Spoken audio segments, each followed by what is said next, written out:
Mes sœurs parfaites m'ont traité comme une servante pendant 17 ans. Lors du dîner de famille de demain, maman a dit, surveille juste les enfants pendant qu'on fête ça. Ce qu'elles ignorent? Ce dîner sera leur dernière célébration. Je l'ai trouvé dans le grenier, coincé entre de vieilles décorations de Noël et des pulls mités, un album photo relié en cuir, que je n'avais jamais vu auparavant. La couverture était immaculée, contrairement au carton qui l'entourait, ce qui signifiait que quelqu'un était monté ici récemment, l'avait manipulé, et en avait pris soin. Je m'appelle Maddy, et j'aurais dû savoir qu'il ne fallait pas l'ouvrir. La première page m'a fait l'effet d'un coup de poing dans le ventre, la remise de diplôme de lycée de l'INSEE. Sœur parfaite, sourire parfait, discours de major de promotion parfait, le tout préservé sur des tirages glacés 10x15. L'écriture de maman sous chaque photo, documentant chaque réussite avec une dévotion religieuse. Tu as trouvé quelque chose d'intéressant? J'ai claqué l'album, faisant danser les particules de poussière dans le rayon de lumière de l'après-midi. Grand-mère Edith se tenait en haut de l'escalier du grenier, ses yeux vifs malgré son âge. Juste quelques vieilles photos, dis-je, essayant de le glisser là où je l'avais trouvé. L'hôtel du succès de Margaret. La voix de grand-mère avait cette pointe de vinaigre, qu'elle avait toujours lorsqu'elle discutait des choix parentaux de ma mère. Vas-y, regarde-le. Parfois, la vérité blesse, mais elle fait moins mal que de faire semblant. J'ai rouvert l'album, page après page, sur les triomphes de mes sœurs, la première exposition d'art d'Alissa, le mariage de l'INSEE, leur remise de diplômes universitaires à toutes les deux, leur grossesse, leur vie méticuleusement cataloguée et préservée. Tu remarques quelque chose qui manque? Demanda grand-mère. Moi, le mot sortit plus petit que je ne l'avais prévu. 17 ans de toi, confirma-t-elle. Ton récital de danse, tes certificats d'honneur, cette magnifique photo de la pièce de théâtre de l'école au printemps dernier, où tu as volé la vedette à tout le monde. Ma gorge se serra. Peut-être qu'il y a un autre album. Oh, ma douce fille. Grand-mère s'assit sur une malle poussiéreuse.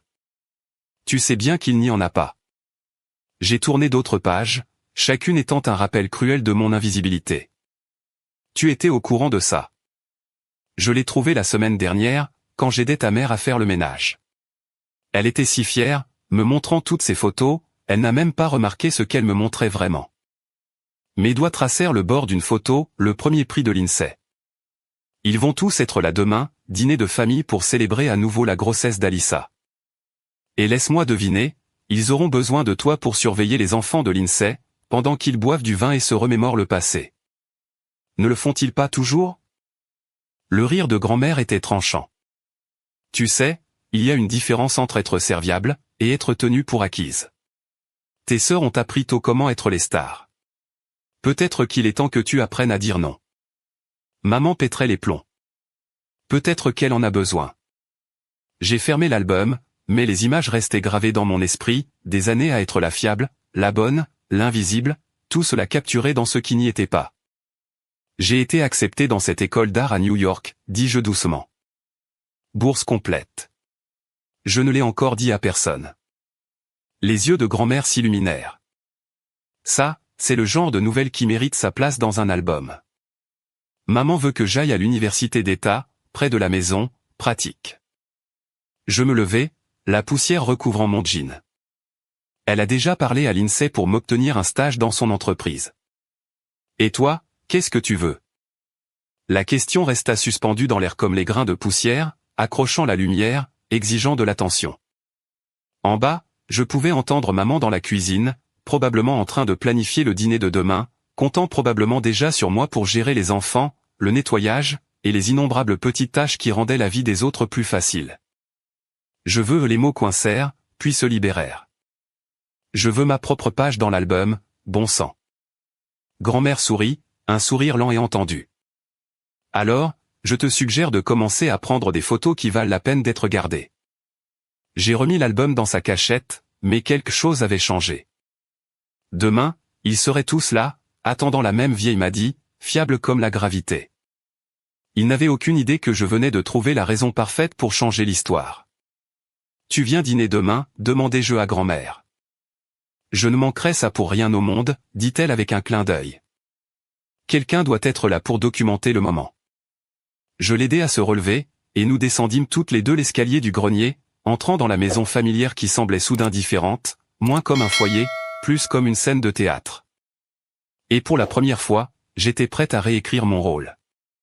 Le dîner de famille commença exactement comme je l'avais prédit, avec Lindsay me collant ses enfants sur les bras avant même de dire bonjour. Ses jumeaux de 4 ans, Emma et Ethan, commencèrent immédiatement à se battre pour un dinosaure en peluche, tandis qu'elle glissait vers la cuisine, son sac à main de créateur se balançant à son bras.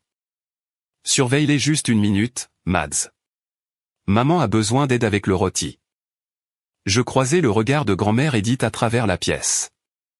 Elle haussa un sourcil, un rappel silencieux de notre conversation dans le grenier. Mon estomac se serra alors que je me levai, déplaçant les jumeaux. En fait, je dois finir mon portfolio artistique. Les dossiers d'inscription à l'université doivent être envoyés bientôt. Lindsay se figea au milieu d'un pas. Quoi? Depuis quand tu postules en école d'art? Depuis que j'ai décidé que je le voulais. Les mots sortirent plus fermement que je ne le sentais. Mais maman a dit que tu venais travailler avec moi après ton diplôme. On en a déjà discuté. Vous en avez discuté. Je n'étais pas là, tu te souviens? Les jumeaux sentirent la tension et se turent. Dans la cuisine, je pouvais entendre maman et Alyssa bavarder sur des prénoms de bébés. Papa était probablement dans son atelier, évitant tout comme d'habitude. Ne sois pas difficile, m'a dit. La voix de Lindsay prit ce ton condescendant qu'elle utilisait avec ses enfants. C'est une excellente opportunité. Sais-tu combien de gens tueraient pour un stage dans mon cabinet? Alors donne-le à l'un d'entre eux. Ses sourcils parfaitement épilés se froncèrent. Qu'est-ce qui te prend? Rien. Je me dirigeai vers l'escalier. J'ai juste du travail à faire. Maman, appela Lindsay. Maddie est impossible. Et voilà, c'était la réponse par défaut quand je ne jouais pas mon rôle assigné, appeler maman, la laisser gérer l'enfant cadette défectueuse. Maman apparut dans l'encadrement de la porte, essuyant ses mains sur son tablier.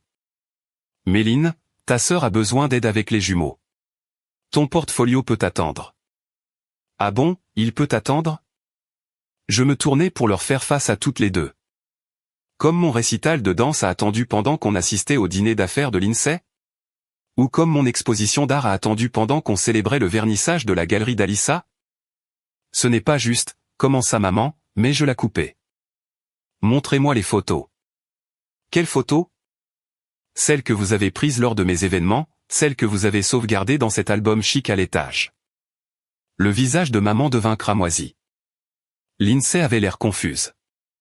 Dans le silence soudain, je pouvais entendre les palans de grand-mère Edith approcher. Je ne sais pas de quoi tu parles, dit maman, mais sa voix trembla. L'album dans le grenier, celui avec tous les souvenirs de famille. Je la regardai droit dans les yeux. Sauf que je ne suis pas dedans. Pas une seule fois. Lindsay ricana. Ne sois pas dramatique. Bien sûr que tu es dedans. C'était quand mon dernier récital de danse, Lindsay? Quel rôle j'ai joué dans la comédie musicale du printemps? Cite une seule chose à propos de ma vie qui n'implique pas de garder tes enfants. Elle ouvrit la bouche, puis la referma. Les jumeaux s'étaient retirés dans un coin, inhabituellement calme. Je pense, dit grand-mère Edith depuis l'encadrement de la porte, qu'il est temps que nous nous asseyions tous pour une vraie conversation. Il n'y a rien à discuter, claqua maman. Maddie est juste sensible, et nous avons un dîner à préparer. Le rôti peut brûler, dit grand-mère d'un ton plat. Ceci est plus important. Alyssa entra, une main sur son ventre arrondi. Qu'est-ce qui se passe? Ta sœur fait un caprice, fournit Lindsay. Non, dis-je. Je fais une révélation. Il y a une différence. Je sortis mon téléphone, ouvris mes emails, et affichai la lettre d'acceptation que j'avais reçue hier, celle que je redoutais et désirais tant partager. Bourse complète pour l'Académie des Arts de New York, lus-je à haute voix, commençant cet automne. Le silence qui suivit fut assourdissant. New York, chuchota maman. Mais c'est loin. Indépendante. Pas dans ton plan. Je remis mon téléphone dans ma poche. Ouais, c'est ça. Tu ne peux pas être sérieuse, dit Lindsay. Tu as 17 ans. Tu as besoin. Ce dont j'ai besoin, la coupe et je, c'est d'être vu. Vraiment vu. Pas juste utilisée comme une garderie pratique, ou une décoration d'arrière-plan dans vos vies parfaites. Maman commença à parler, mais grand-mère leva la main. Laissez-la finir. Je finis mon portfolio ce soir, dis-je, et demain, je prends des photos de mes propres réussites, je commence mon propre album. Vous êtes tous les bienvenus dedans, mais seulement si vous êtes vraiment là. Je montai à l'étage, les laissant dans un silence stupéfait. Derrière moi, j'entendis les jumeaux demander à Lindsay pourquoi tante Maddie était fâchée, et pour une fois, ma sœur parfaite n'avait pas de réponse. Dans ma chambre, j'ouvris mon ordinateur portable et commençai à travailler sur mon portfolio. À travers le sol, je pouvais entendre des voix élevées, maman et Lindsay se disputant, Alyssa essayant de faire la médiatrice, les répliques cinglantes de grand-mère traversant le tout. Pour la première fois depuis des années, je n'étais pas en bas à faire la paix. J'étais ici en haut, à faire de l'art, à faire des choix, à faire des vagues. Et cela semblait absolument juste. La maison de grand-mère Edith sentait toujours la lavande et les vieux livres. Je n'avais pas prévu de lui rendre visite aujourd'hui, mais après 3 jours de silence radio de la part de maman et de SMS passifs-agressifs de Lindsay, j'avais besoin d'un endroit sûr pour respirer. Ta mère a appelé, dit grand-mère, posant une tasse de thé devant moi. 2 fois. Laisse-moi deviner, je suis déraisonnable. En fait, elle voulait savoir si je pouvais te faire entendre raison à propos de l'argent. Je faillis lâcher ma tasse. Quel argent ? Grand-mère s'installa dans son fauteuil, un léger sourire jouant sur ses lèvres. Le fonds universitaire que je constitue depuis le jour de ta naissance, celui dont ta mère vient juste de découvrir l'existence. Tu as économisé pour mes études ? Quelqu'un devait le faire. Elle tendit la main vers une enveloppe sur la table d'appoint. Tes sœurs avaient leurs fonds universitaires de la part de tes parents, mais j'ai vu comment les choses tournaient, alors j'ai commencé à mettre de côté ce que je pouvais. Mes mains tremblaient alors que j'ouvrais l'enveloppe. Le relevé bancaire à l'intérieur montrait un solde qui me mit les larmes aux yeux. C'est pour ça que Lindsay fait exploser mon téléphone, dis-je. Elle pense qu'elle peut me mettre la pression pour que j'abandonne New York parce que j'aurai besoin de leur argent, et maintenant elle sait que ce n'est pas le cas grâce à toi. On frappa à la porte, ce qui nous fit sursauter toutes les deux. Par la fenêtre, je vis la Mercedes de Lindsay dans l'allée. Quand on parle du loup, marmonna grand-mère. Tu veux que je la renvoie ? Non. Je redressai ma colonne vertébrale. Je dois gérer ça. Lindsay fit irruption avant que grand-mère ne puisse atteindre la porte. Son maquillage parfait ne pouvait cacher les cernes sous ses yeux. C'est complètement inapproprié, annonça-t-elle, d'utiliser grand-mère comme ça, de m'utiliser moi. Mon enfant, la voix de grand-mère aurait pu geler l'enfer, assieds-toi avant de t'embarrasser davantage. Lindsay s'assit, mais ses jambes s'agitaient d'une énergie nerveuse. Maman est dévastée, papa n'est pas sorti de son atelier depuis des jours, et le médecin d'Alyssa dit que sa tension artérielle est trop élevée, ce que tu saurais si tu répondais à ses appels. N'ose même pas me faire culpabiliser à propos de la grossesse d'Alyssa, dis-je, pas quand c'est toi qui lui as dit que je serais disponible pour aider après l'arrivée du bébé. Parce que c'est ce que fait la famille. Non, c'est ce que je fais, moi. Toi et Alyssa, vous avez le droit d'avoir des vies, des carrières, des familles. Moi, je dois être le système de soutien. On t'a beaucoup soutenu. Cite une fois. Le silence s'étira. Grand-mère sirotait tranquillement son thé. Ce n'est pas une question de soutien, dit finalement Lindsay. C'est à propos de toi qui es égoïste, qui t'enfuis à New York, qui abandonne ta famille. Comme tu as abandonné tes rêves. Les mots fusèrent avant que je puisse les arrêter. Lindsay devint pâle. Quoi ? Tu voulais être écrivaine, tu te souviens ? Tu me racontais des histoires quand j'étais petite, mais maman et papa pensaient que le marketing était plus pratique, alors tu as abandonné. Maintenant tu as réussi et tu es malheureuse, et tu ne supportes pas que je choisisse différemment. Tu ne sais rien de ma vie. Je sais que tu pleures dans ta voiture parfois après les dîners de famille. Je sais que tu détestes ton travail, mais que tu continues à pousser pour des promotions. Je sais que tu veux que je suive ton chemin parce que cela validerait tes choix. Des larmes coulèrent sur les joues de Lindsay, ruinant son mascara. Ce n'est pas. J'essaie de te protéger. De quoi ? D'être heureuse ? D'être moi-même ? De l'échec ? Elle se leva, les mains serrées. Sais-tu à quel point c'est dur là dehors? Combien de gens ne réussissent jamais dans l'art? Au moins avec moi, tu aurais la sécurité, un avenir. Comme le tien. Je soutins son regard. Vivre la version du succès de quelqu'un d'autre? La combativité sembla se vider d'elle.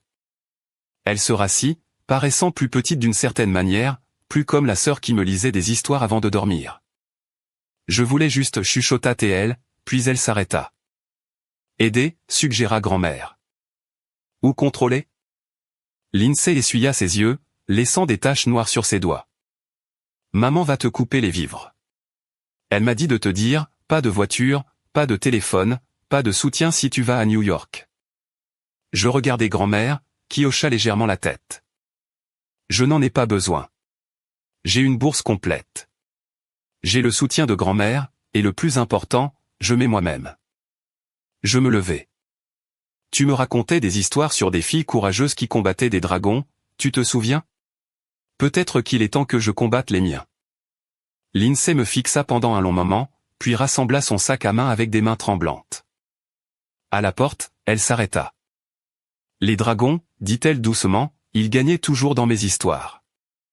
Non, la corrigeai-je.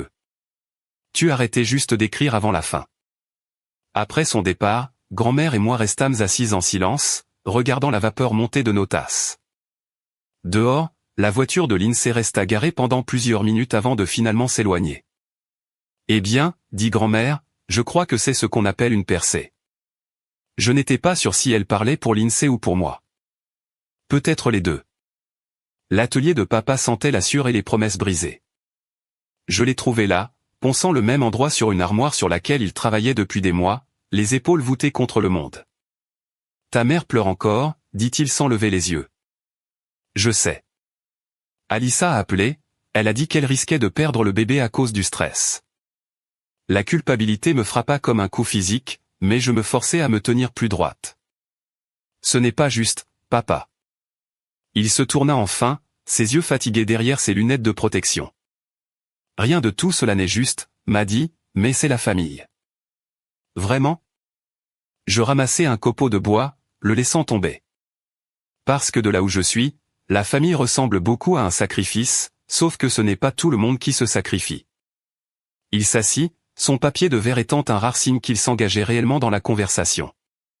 Tu penses que je ne comprends pas le sacrifice? J'ai abandonné ma carrière d'architecte pour soutenir l'enseignement de ta mère, pour être là pour vous, les filles. Et comment ça marche pour toi? Caché dans ton atelier pendant que tout s'effondre. La vérité était suspendue entre nous comme la poussière dans les rayons du soleil. Papa tendit la main vers son papier de verre à nouveau, mais je m'avançai et posai ma main sur l'armoire.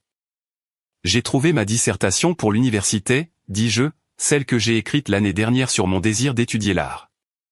Elle était dans la poubelle après que maman l'a relue. Sa main trembla légèrement. Elle pense bien faire. Elle pense faire ce qu'il y a de mieux pour sa version de cette famille, tout comme elle pensait bien faire quand elle a convaincu Lindsay d'étudier le marketing au lieu de l'écriture. Tout comme elle pensait bien faire quand elle a dit à Alyssa que l'art n'était qu'un passe-temps jusqu'à ce qu'elle se marie. Ta mère n'est pas la seule responsable. Je rencontrai ses yeux.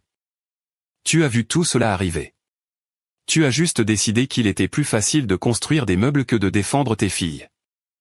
La porte de l'atelier s'ouvrit, et maman se tenait là, le visage boursouflé d'avoir pleuré.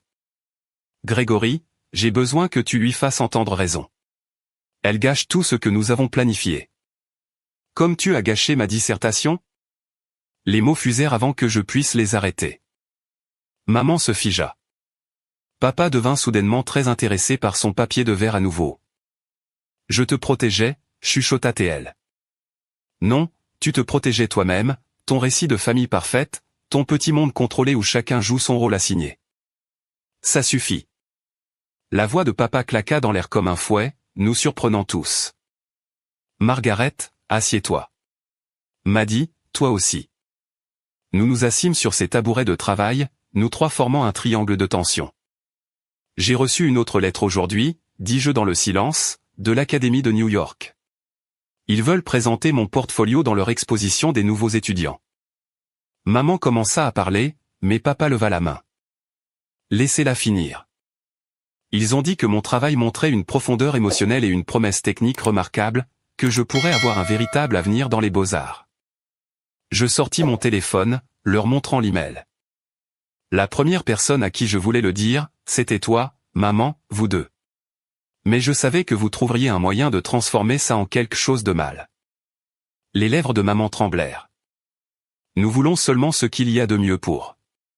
Qui? La question de papa coupa sa réponse toute faite. Nous le fixâmes tous les deux. Pour Maddy, ou pour ton idée de qui elle devrait être? Grégory. Non, Margaret. Je suis resté silencieux trop longtemps. Il se leva, faisant les 100 pas entre ses projets inachevés.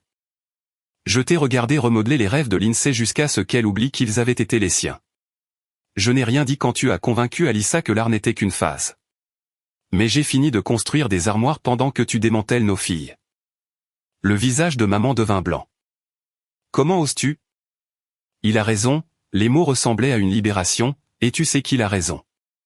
C'est pour ça que tu te bats si fort contre mon choix, parce que si je réussis, cela prouve que tu avais tort sur tout. Je n'ai jamais eu tort de vouloir te protéger. De quoi? D'être heureuse? D'être nous-mêmes? Papa prit une petite boîte en bois sur son établi, une que je n'avais jamais vue auparavant. À l'intérieur se trouvaient des coupures de journaux, de vieux croquis, des bulletins scolaires, mes bulletins, mes croquis, mes réussites. Je les ai gardés, dit-il doucement, tout ce que tu pensais que personne ne remarquait. Maman regardait la boîte comme si c'était une bombe sur le point d'exploser. D'une certaine manière, c'en était une. Je vais à New York, dis-je en me levant, et j'ai fini de me sentir coupable à ce sujet. Je l'ai laissé là, maman avec ses certitudes brisées, papa avec sa boîte de fierté secrète, et des années de vérité non dites flottant dans la sueur entre eux. Dans l'allée, mon téléphone vibra avec un SMS d'Alyssa, il faut qu'on parle. La journée n'en avait pas encore fini avec moi. L'appartement d'Alyssa ressemblait à une tornade de fournitures d'art qui serait entrée en collision avec une boutique pour bébés. Elle était assise en tailleur sur son canapé éclaboussé de peinture, une main posée sur son ventre gonflé, l'autre serrant une tasse de thé. « Tu es en train de tuer maman », dit-elle sans préambule. C'est marrant, elle fait la même chose avec moi. Ce n'est pas une blague, m'a dit.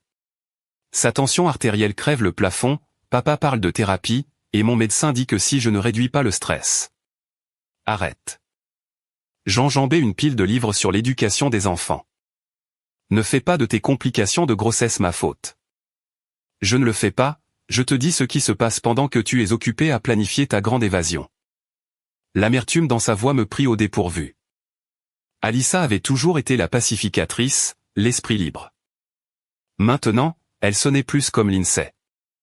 Tu te souviens quand tu voulais aller en école d'art, demandai-je doucement. Elle tressaillit. C'était différent. Vraiment? Ou est-ce que maman t'a juste convaincu que ça l'était? J'ai grandi, m'a dit. J'ai réalisé que l'art n'était qu'un passe-temps, que j'avais besoin de quelque chose de plus pratique. Je ramassai l'une de ces peintures récentes appuyées contre le mur. Est-ce pour ça que tu peins encore tous les jours? Pourquoi tout ton appartement est un studio? J'ai une exposition en galerie le mois prochain. Que maman appelle ton petit spectacle de loisirs pendant qu'elle se vante de la promotion de Lindsay. Alyssa posa sa tasse assez fort pour faire déborder du thé sur sa table basse. Qu'est-ce que tu veux de moi? Je veux que tu admettes que tu es en colère, pas contre moi, mais contre toi-même pour les avoir laissés te couper les ailes. Tu ne comprends pas, j'ai un bébé à penser maintenant. J'ai besoin de stabilité. Tu as besoin d'être honnête sur qui tu es, ce que tu veux. Ce que je veux? Elle se leva, étonnamment agile malgré sa grossesse. Je veux que ma famille soit entière. Je veux que ma sœur arrête de tout déchirer juste pour prouver quelque chose. Prouver quoi? Que je mérite d'exister en dehors de vos besoins. Le silence qui suivit donnait l'impression que du verre était sur le point de se briser. J'ai gardé tous tes dessins, dit-elle finalement, de quand tu étais petite, quand tu t'asseyais dans mon studio et essayais de copier tout ce que je faisais. Je m'en souviens. Tu étais la seule qui m'encourageait. Et maintenant tu es meilleure que je ne l'ai jamais été. Sa voix se brisa. Tu vas à New York pour vivre le rêve que j'ai abandonné, et je suis coincé ici à peindre des peintures murales pour crèche et à faire semblant que c'est suffisant. La vérité de la chose planait entre nous comme de la fumée. Viens avec moi, dis-je soudainement. Quoi? Après le bébé, viens à New York. Il y a des galeries là-bas, des opportunités. Arrête ça. Elle enroula ses bras autour d'elle-même. Arrête, c'est tout. Pourquoi? Parce qu'il est plus facile de m'en vouloir que d'admettre que tu es piégé. Parce que je ne peux pas. Les mots explosèrent hors d'elle. Je ne peux pas quitter maman et papa. Je ne peux pas décevoir tout le monde. Je ne peux pas. Je ne peux pas être toi. Mon téléphone vibra, un autre SMS de Lindsay, probablement à propos de la dernière crise de maman. Je l'ignorais. Tu sais ce qui est le pire, continua Alyssa, les larmes coulant maintenant. Tu as raison sur tout, sur maman, sur nos choix, sur toute cette dynamique familiale tordue. Mais le savoir ne change rien. Ça change tout. Je me rapprochai, pris ses mains. Tu pourrais. Elle se dégagea. J'ai besoin que tu partes, s'il te plaît. Le bébé et elle pressa une main sur son ventre. Je ne peux pas gérer ça maintenant. Alors que j'atteignais la porte, elle appela, m'a dit. Je me retournai. Quand tu arriveras à New York, elle déglutit difficilement, peint quelque chose de beau, quelque chose de libre.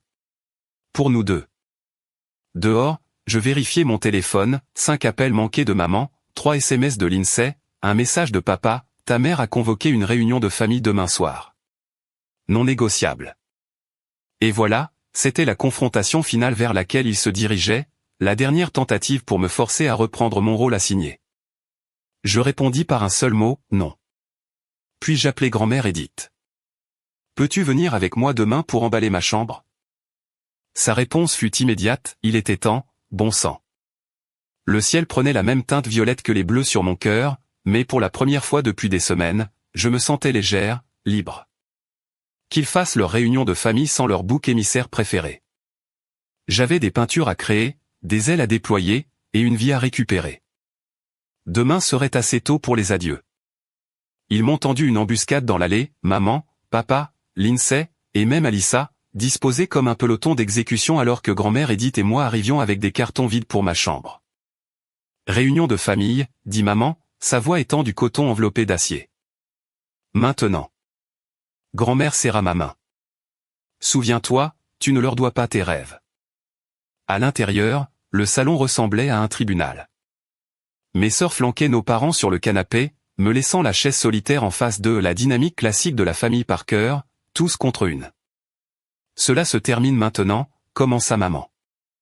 Cette rébellion, ces absurdités à propos de New York. Méline, coupa Lindsay, utilisant sa voix de cadre exécutive, nous avons trouvé une solution qui convient à tout le monde.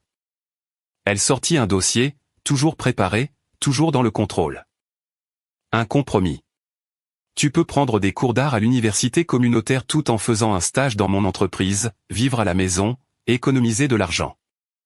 Continuer à garder tes enfants, finis-je.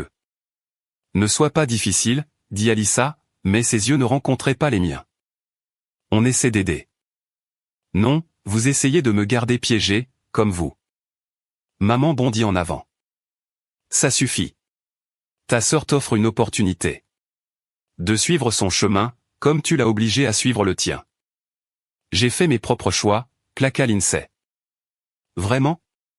Alors pourquoi ai-je trouvé tes vieux carnets, les histoires que tu écrivais, cachées dans l'atelier de papa comme un secret honteux? La couleur quitta son visage. Papa bougea, mal à l'aise. Il ne s'agit pas de moi, dit Lindsay, mais sa voix tremblait. Il s'agit de nous tous, je me levai, mes jambes tremblant mais ma voix stable. De la façon dont maman orchestre la vie de tout le monde comme si nous étions son spectacle de marionnettes personnelles. De la façon dont papa construit des meubles au lieu de construire du courage. De la façon dont toi et Alyssa avez abandonné vos rêves et ne supportez pas maintenant que je me batte pour les miens. Espèce d'ingrate, commença maman, mais papa toucha son bras. Margaret, dit-il doucement, laisse-la parler. Non. Maman se leva d'un bond. Je ne la laisserai pas détruire cette famille avec son égoïsme. Tu l'as déjà détruite, dis-je, chaque fois que tu as ignoré mes réussites, chaque fois que tu as fait choisir à Lindsay la sécurité plutôt que la passion, chaque fois que tu as appelé l'art d'Alyssa un passe-temps. Je vous ai tout donné. La voix de maman se brisa. Tout ce que je n'ai jamais eu. Des opportunités, de la stabilité. Tu nous as donné des cages, la vérité faisait mal à sortir, mais je ne pouvais pas m'arrêter. De belles cages confortables avec toutes les bonnes étiquettes, fille parfaite, fille responsable, et moi, la pièce de rechange, juste au cas où les autres auraient besoin de quelque chose.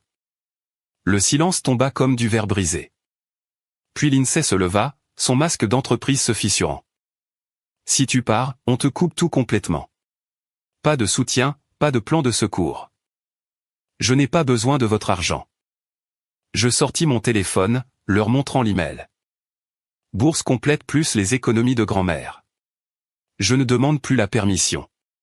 Je vous le dis, je pars. Méline Parker, la voix de maman devint mortellement calme, si tu franchis cette porte, tu ne fais plus partie de cette famille. Les mots frappèrent comme des coups physiques, mais je restai debout. C'est marrant, je n'en ai jamais vraiment fait partie. Maman, halta Alyssa, une main sur son ventre.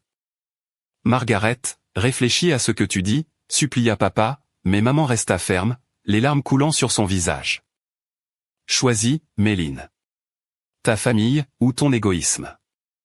Je regardais chacun d'eux, la colère rigide de maman, l'inquiétude impuissante de papa, la façade craquelée de Lindsay, la peur de femme enceinte d'Alyssa. Ma famille, ma cage. Je me choisis, moi. Je me tournai vers l'escalier, mais Lindsay m'attrapa le bras. M'a dit, s'il te plaît. On a besoin de toi. Non. Je retirai doucement sa main. Vous avez besoin de quelqu'un à blâmer pour vos propres choix. Trouvez quelqu'un d'autre. Tu échoueras, appela maman après moi. Tu reviendras en rampant quand New York t'aura mâché et recraché. Je m'arrêtai dans l'escalier. Peut-être. Mais je préfère échouer en étant moi-même, plutôt que de réussir à être ta marionnette. À l'étage, ma chambre attendait avec ses cartons vides, prête à être emballée, prête pour l'évasion. Mais alors que je tendais la main vers le premier carton, mes mains commencèrent à trembler. Ils avaient raison sur une chose, j'étais terrifié à l'idée d'échouer, de réussir, d'être vraiment seul pour la première fois. Mais plus terrifiante encore était la pensée de rester, de devenir une autre victime de la famille Parker, construisant ma propre cage confortable à côté des leurs. Par ma fenêtre, je pouvais voir grand-mère Edith dans l'allée, montant la garde comme une sentinelle. En bas, les voix montaient et descendaient comme des vagues de récrimination. Je ramassai le premier carton. Parfois, brûler les ponts éclaire le chemin vers l'avant. Il est temps de faire ses valises. Le dernier carton était dans la voiture de grand-mère quand la Mercedes de Lindsay crissa dans l'allée, bloquant notre sortie. Elle émergea comme une guerrière d'entreprise, serrant une enveloppe Kraft. Une dernière chance, annonça-t-elle, marchant vers moi à grands pas, avant que tu ne gâches tout. Bouge ta voiture. Pas avant que tu aies vu ça. Elle me fourra l'enveloppe. Ton fonds universitaire, celui que maman et papa ont commencé quand tu es né. Presque assez pour 4 ans à l'université d'État. Je ne la prie pas. Tu veux dire ton levier de pression. Je veux dire ton avenir. Son maquillage parfait ne pouvait cacher le désespoir dans ses yeux. Un avenir pratique, avec le soutien de la famille. Et des conditions. Toujours des conditions. C'est ça la famille, m'a dit. On se soutient, on fait des compromis. Non. Le mot coupa son discours. La famille n'est pas un compromis, c'est un sacrifice, et ça ne va toujours que dans un sens. Elle tressaillit, mais se ressaisit. Tu veux parler de sacrifice? Bien.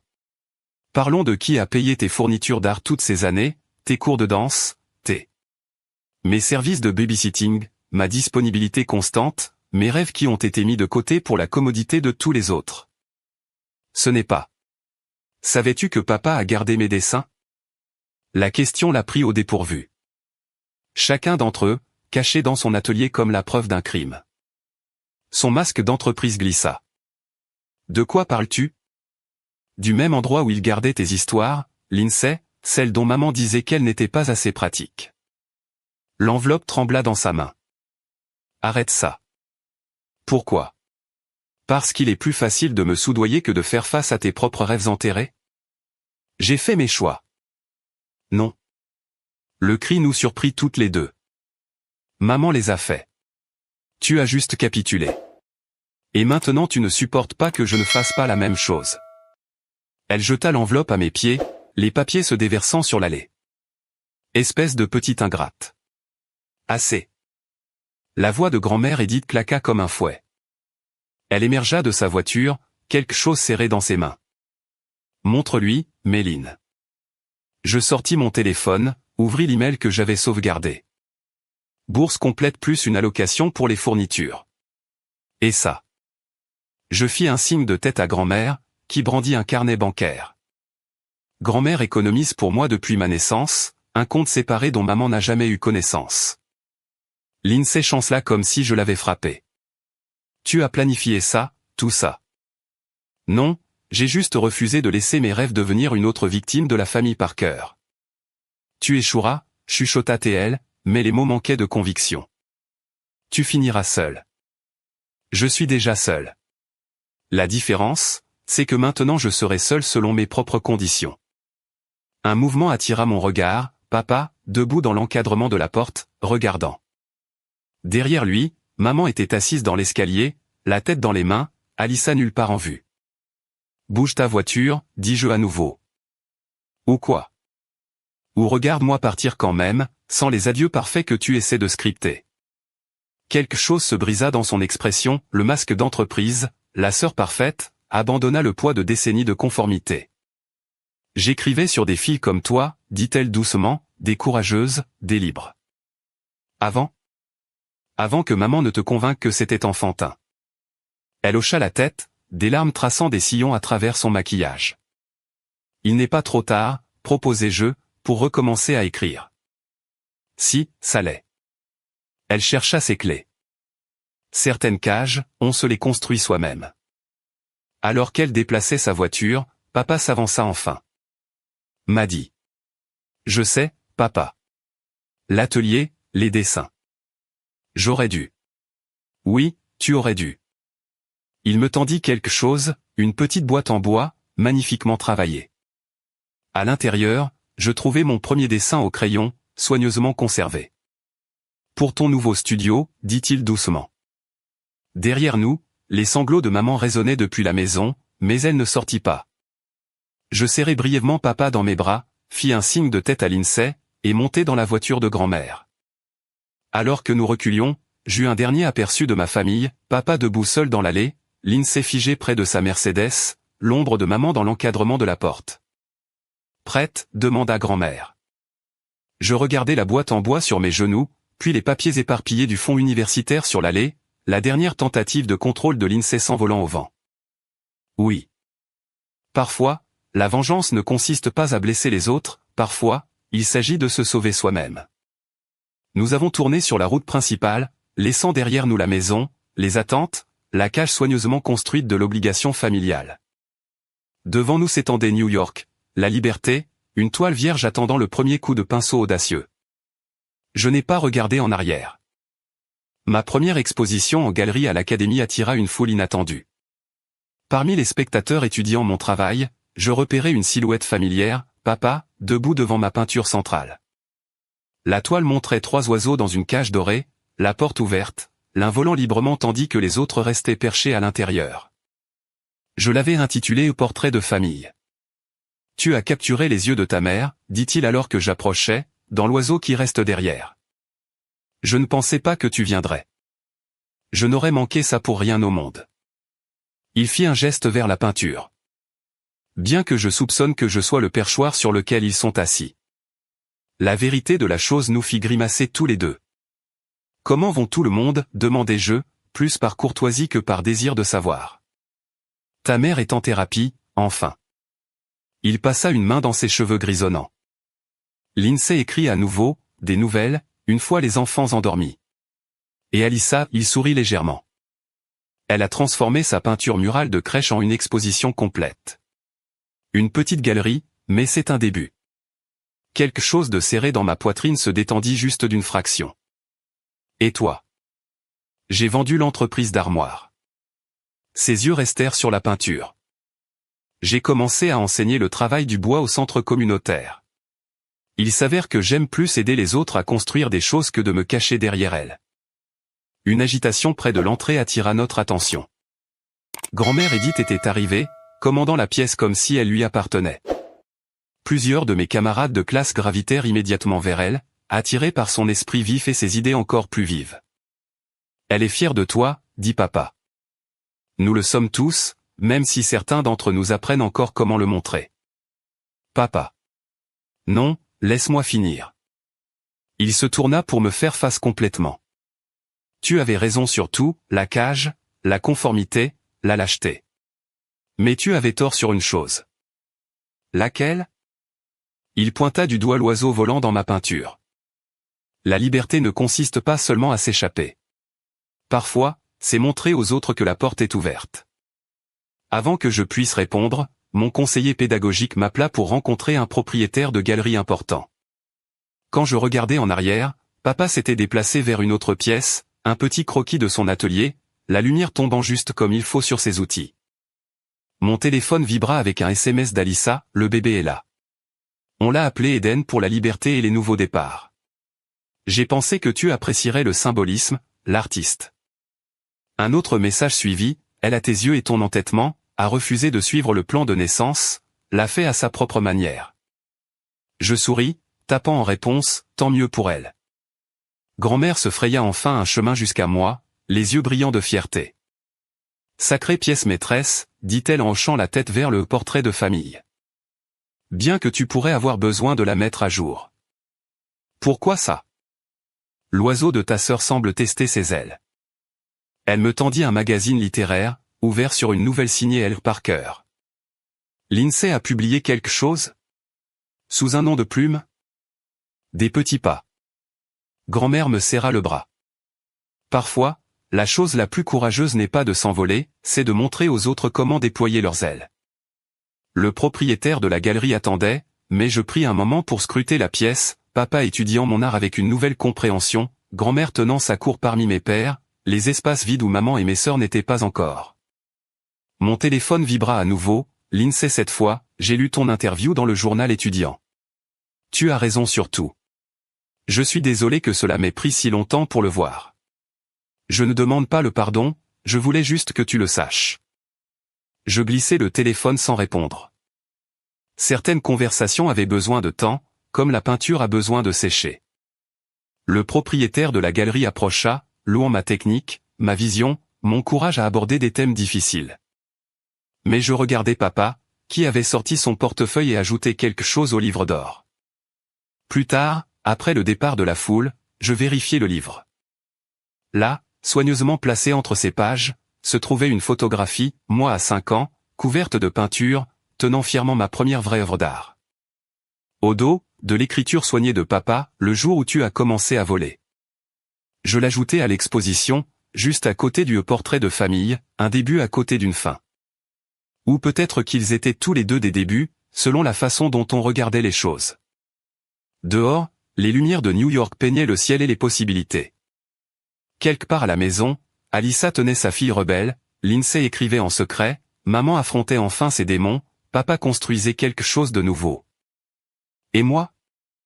J'étais exactement là où j'avais besoin d'être, libre, créant, montrant aux autres la voie hors de leur propre cage. Parfois, la meilleure vengeance est de vivre assez bien pour libérer tout le monde.